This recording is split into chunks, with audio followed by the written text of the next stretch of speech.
You stand at the bathroom mirror first thing in the morning, before the coffee, before anybody needs a thing from you, and your own face looks back at you tired, your eyes a little swollen, your cheeks sitting lower than they used to, that soft heaviness settled along the jaw that was not there a few years ago, and a dullness over all of it like the light cannot find its way in anymore. You press a finger to your cheek and let it go, and watch how slow it is to come back. And there sits the little jar you paid good money for, not doing much, and the quiet thought that maybe this is just what it is now. It is not. I want to tell you about a woman in my church named Miss Bernice and what happened to her face over one winter, because it turned around how I think about all of this. And I want to tell you about a 5-cent thing she did to get there, and the one mistake almost everybody makes with it that turns it from a help into a harm. Stay with me on that one, because the mistake is the whole thing. Miss Bernice is 71. For a couple of years there she had gone quiet about how she looked. You know how a woman does when she has decided the war is lost. She stopped sitting near the windows at the fellowship hall where the light was good, and she took to angling her face down and away whenever a camera came out. Her eyes in the morning were puffy enough that she said she looked like she had been crying when she had not, the skin under them gone dark and thin and crepey, and her whole face had that slack, dragged-down look that creeps up on us in our 60s and 70s that nobody ever warns us about. So she did what they train us to do. She went to the counter at the department store, where they are always so glad to see a worried woman, and she came home with a little jar. That jar cost her $90. It was small enough to hide in the palm of your hand.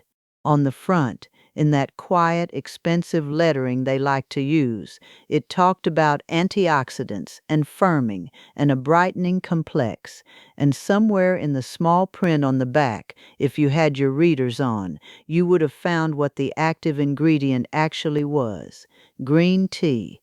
The firming, brightening, antioxidant miracle in that palm-sized jar she paid 90 of her dollars for was nothing but the leaf, the very same green tea that sat in a box in her own kitchen cabinet that whole time. You can buy 40 of those bags for about $4, and one box lasts a season. $90 for cold tea in a jar, and the freezer in her own kitchen was humming away the entire time, for free, ready to do the part that matters most. And that is what I want you to sit with, because once you see it, you cannot unsee it, and you will start catching it on every shelf in that store. Nobody owns green tea. It has grown and been tended for over 1,000 years, and it belongs to no company on this earth, so there is no fortune to be made in the leaf itself. The fortune is all in the dressing up. The little glass jar, the weighted lid, the expensive lettering, that word complex, and the kind lady at the counter who is so gentle with you while she rings the whole thing up. They are not selling you the tea at all.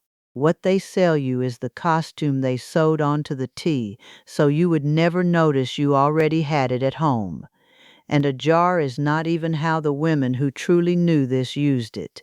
The jar hands you the cheap half and keeps the best of it back. I learned that missing piece a long time ago from a woman named Missus Tanaka, and I had near about forgotten all of it until I watched Miss Bernice fading away from the windows. Mrs. Tanaka lived 2 doors down from me for a good stretch of years, back when my children were small. She was Japanese, and she kept a little vegetable garden out behind her house that she was proud of, and we got friendly the way neighbors do, over the fence and out on the porch in the evenings. What I remember most about her is that her skin did not match her age one bit. It was not that she looked young, exactly. Her face had a firmness to it and a quiet glow, that lit from inside look you see on a woman half her years. I figured she had money set aside for it. So one evening I just asked her, plain, what she used on her skin. She looked at me like it was the most ordinary question in the world, almost surprised I did not already know the answer. She told me her mother and her grandmother back home never bought a single thing for their faces in their whole lives. What they did was save the green tea. They would not pour out the last of the pot. They brewed it strong, let it go all the way cold, and they kept it for the skin. And the way she had carried it forward, in her own freezer, in her own American kitchen, was to pour that strong cold tea into an ice cube tray and freeze it. Every morning she took one of those little green cubes and worked it gently over her whole face, the eyes and the cheeks and down under the jaw, and then she went on about her day. Cold wakes the face up, she told me out on that porch, and she pressed her own cool fingertips to her cheek to show me how. And the tea feeds it. My grandmother kept her face beautiful right to the end on it, and she never owned a jar of anything. She would have laughed at your counter. She would have laughed at your counter. I have never once forgotten that, and the older I get, the more I think she had it exactly right. Now I want you to truly understand why this is not just an old woman's habit, because there is real sense underneath it, and I am not going to ask you to take it on faith. You have been asked to take enough on faith, and most of it cost you dearly. Two things are going on here, and they are doing two different jobs. The first is the cold, and the cold is the part you feel right away. When you put something cold against your skin, the small blood vessels just underneath it tighten up. That is what brings the morning puffiness down, especially around the eyes, where the swelling is really just fluid that pooled overnight while you slept. The cold tightens those vessels, the puff goes down, and the skin looks firmer and more awake within a few minutes. Green tea carries a little natural caffeine too, and caffeine tightens those very same vessels, which is the exact reason the expensive eye creams put caffeine in them and tell you to keep the tube in the refrigerator. They are charging you for cold and for caffeine. You have a freezer and a box of tea. Now let me be straight with you, the way Mrs. Tanaka was always straight with me, because I am not in the business of selling you a miracle and losing your trust over it. The cold part is temporary. It takes the puff down for the day, and the next morning the puff is back and you do it again, the same as you wash your face again. Anybody who tells you that cold alone permanently lifts a face is lying to you, and Lord knows you have been lied to enough. But the second thing is the long game, and that is the green tea itself sinking down into the skin and staying there. The leaf is full of antioxidants, the little compounds that fight the daily wear that ages us, and there is good research now showing they help the skin hold on to its firmness over time, the deep structure that keeps a face from going slack and sliding. That part is not overnight. It is the slow, patient feeding of the skin, morning after morning, year after year, the way the women in Mrs. Tanaka's family fed theirs for a lifetime. The cold is for today, the tea is for the long road, and something she told me that evening stopped me cold. My own grandmother had a piece of this, and I never once put the two together. My grandmother, back in the day, when one of us children had been crying, or had not slept, or woke up with our eyes swollen near shut, she would not reach for one thing from any store.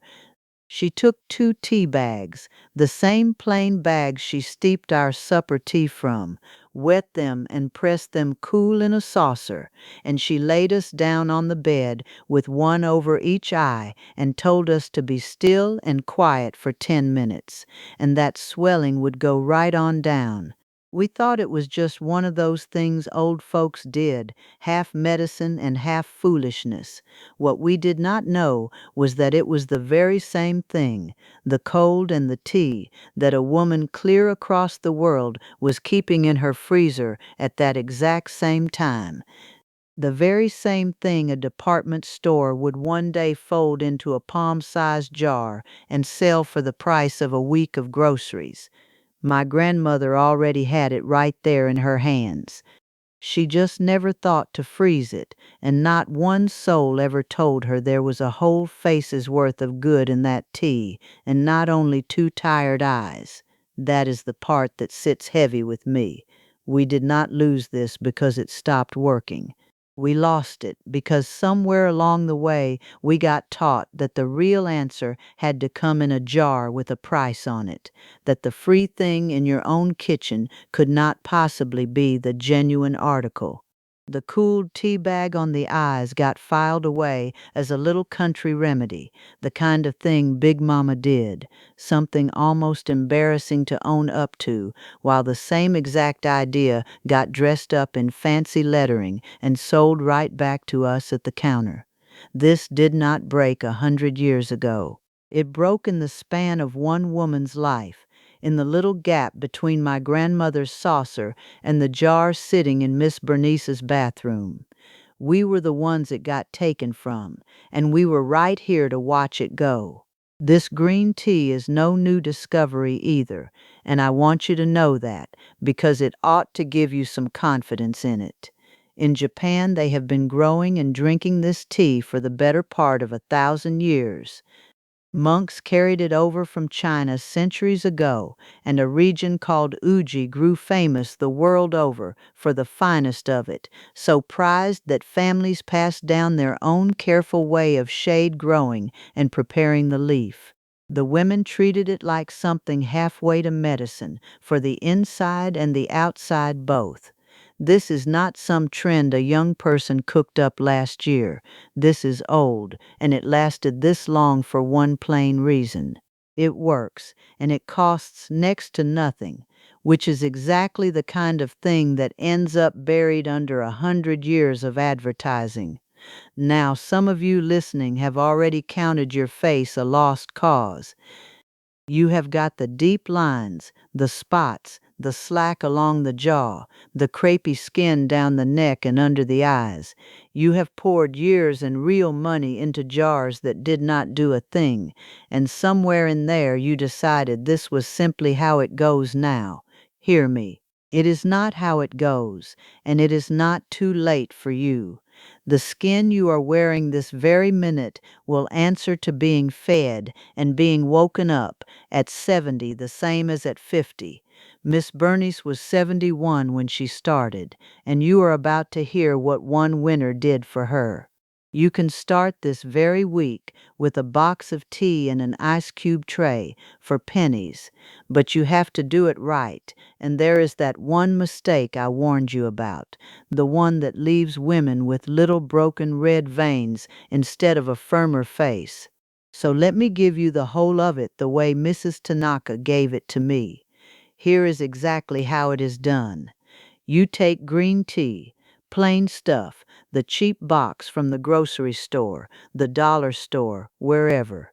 You brew it strong, far stronger than you would ever sit and sip it, 3 or 4 bags in about 2 cups of hot water, and you let it steep a good long while, and then come all the way down to cold.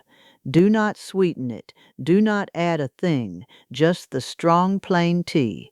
Then you pour it into a clean ice cube tray and freeze it overnight. That is the whole of the preparation. A box of 40 bags runs you around $4 and gives you cubes for weeks and weeks on end. Work the cost down to a single cube and it comes to about a nickel, 5 cents, against the $90 jar in the palm of your hand. In the morning, on clean skin, you take one cube and you go gently over your face. Start at the eyes, around the bone, never on the lid itself. Move out to the cheeks, then the sides of the nose, across the forehead, and down along the jaw and the upper neck where the sagging likes to settle in. As the cube melts a little, the cold and the tea go to work together. The whole thing takes you 2 minutes, maybe 3. You do it every single morning, the way you brush your teeth, and you do not skip and you do not quit. The waking up and the deep puffing you will see that very first morning. The firmer, brighter, lifted look, the kind that comes from feeding the skin and not just chilling it, that one builds over weeks and months. Give it a full season before you judge it, not a week and a sigh. And now the one mistake. The thing that decides whether you end up with a brighter, firmer face like Miss Bernice, or a face streaked with little broken red threads like the women who tried this and quit it hurt and disappointed and swearing up and down that it does not work. Do not press the cube down and hold it on one spot. I mean that with everything in me. Our skin, especially as we get on in years and it thins out, has fragile little blood vessels sitting close to the surface, and if you hold ice hard against one place, you can damage those vessels and even give yourself a cold burn. Broken capillaries, little red threads across the cheeks and the nose, the exact opposite of what you came here for. The women who hurt themselves with this are the ones who mashed a bare cube against their face and held it there, figuring harder and longer had to mean better. It does not. So keep that cube moving the whole time, gliding, never stopping in one place, and keep your hand light. If your skin goes very cold or starts to redden, you stop for the day. And if your bare fingers cannot take the cold of it, wrap the cube in a thin cloth or a paper towel and hold it through that. Gentle, moving, and quick. That right there is the difference between a lifted face and a face you have hurt. There is a second half to doing it right, and almost nobody knows this one, which is exactly why the jar people would just as soon you never found out. When that cube melts down on your face, do not wipe the tea off. That little bit of melt water is the green tea, the actual antioxidant, the half that feeds the skin and does the long, slow work. Most women glide the cube and then towel their face dry out of plain habit and wipe away the very medicine they just put on. Let it sit. Pat it in gentle with your fingertips if you like. Let it soak a minute, and only then carry on with the rest of your morning. The cold did the waking up. The tea you leave on your skin is what keeps working while you go about your whole day. Wipe it off, and you have thrown out the half that lasts. And here is the honest word that belongs to Mrs. Tanaka and to my grandmother both, the one that keeps you safe. This is for tired skin, slack skin, puffy skin, dull and worn skin, the ordinary wear of living a long life. It is not for skin that is broken open, or infected, or angry in a way that is not normal for you. The old women knew the difference between a face that is just worn down and a face that has something truly wrong with it, a sore that will not heal, a patch that changes and grows and was not there before. That kind of thing was never the cube's job, and they never once pretended it was, and neither will I. For the everyday wear, your own kitchen has you. For the wrong, you will know in your gut that it is the wrong, and you go see about that properly. So let me tell you what happened to Miss Bernice, because I promised you a winner. I gave her the whole thing, exactly the way I have just given it to you, the cube and the gliding and the leaving the tea to soak in. She started up right after Thanksgiving. By Christmas the morning puffiness was simply gone, and she said her eyes looked like her own eyes again, instead of somebody who had been up all night crying. That was the cold, doing its quick, easy work. But it was along about February, deep in the cold of the winter, that the rest of us started noticing it without her saying a single word. The dullness had lifted clean off of her. There was a glow to her face, that same lit from inside look I used to envy on Mrs. Tanaka across the porch rail. The skin under her eyes had thickened back up and gone smooth, and the slack along her cheeks and her jaw had drawn up. Not all the way, now.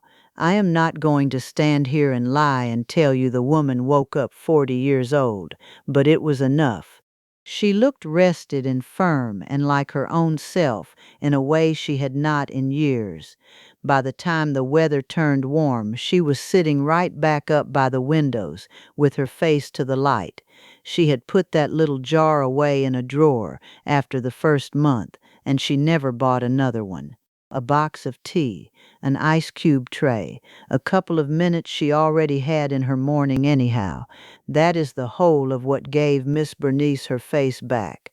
And it is what your own grandmother half knew with her saucer of cooled tea, and what a woman 2 doors down from me kept going in her freezer, and what a department store will charge you a week of groceries to only half give you in a jar.